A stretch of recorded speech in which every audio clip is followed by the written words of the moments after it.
ഒരു സ്വത്തമുണ്ട്, ലഡികികോപമ സ്വത്തം. ഈ സ്വത്തത്തിൽ ഭഗവാൻ രണ്ട് തരത്തിലുള്ള സുഖങ്ങളെ പറ്റി പറയുന്നുണ്ട്. ഒന്ന് ഇന്ദ്രിയ സുഖം, പഞ്ചേന്ദ്രിയങ്ങൾ നമ്മൾ അനുഭവിക്കുന്ന സുഖം, അത് ലോകത്തിൽ എല്ലാവരും അനുഭവിക്കുന്നതാണ്. മറ്റൊന്ന് ധ്യാനത്തിൻ്റെ സുഖം. ഈ ഇന്ദ്രിയ സുഖങ്ങളെ ഭഗവാൻ പറയുന്നത് മിൽഹാസുഖം എന്നാണ്. അതായത് ഏറ്റവും തെറ്റായിട്ടുള്ളൊരു സുഖമാണ്, നല്ല സുഖമല്ല. അതേപോലെ തന്നെ പുതുജന സുഖം, സാധാരണ വ്യക്തികളുടെ സുഖമാണ്. അതുകൂടാതെ അനരീയ സുഖം, മുക്തരല്ലാത്ത വ്യക്തികളുടെ സുഖമാണ്. അതിന് പറയുന്നത് ന സേവിതബ്ബ, ന ഭാവതബ്ബ, ന ബഹുലീകതബ്ബ. അതിനെ സേവിക്കരുത്, അതിന് ഭാവന ചെയ്യരുത്, അതിനെ വർദ്ധിപ്പിക്കരുത്. ഭായതബ്ബ, അതിനെപ്പോഴും ഭയക്കണം എന്നാണ് പറഞ്ഞത്. ഇന്ദ്രിയ സുഖങ്ങളെ, 5 ഇന്ദ്രിയങ്ങളിലൂടെ നമ്മൾ അനുഭവിക്കുന്ന സുഖങ്ങളെ. എന്നാൽ 4 ധ്യാനങ്ങളുടെ സുഖങ്ങളെ അതിന് പറഞ്ഞിരിക്കുന്നത് നിക്കമ്മ സുഖ, നിഷ്ക്രമണം ചെയ്തിട്ടുള്ള സുഖം.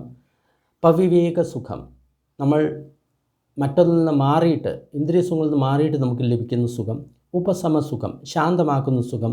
സംബോധ സുഖം, അത് സംബോധയിലേക്ക് നയിക്കുന്നതാണ്. ആസൈവിതബ്ബ, ബഹുലീകതബ്ബ, ഭാവിതബ്ബ. ഇതിനെ ആസാവനം ചെയ്യണം, വർദ്ധിപ്പിക്കണം, വീണ്ടും വീണ്ടും ഭാവന ചെയ്യണം. അതുകൂടാതെ ന ഭായതബ്ബ, ഇതിനെ ഭയപ്പെടരുത്.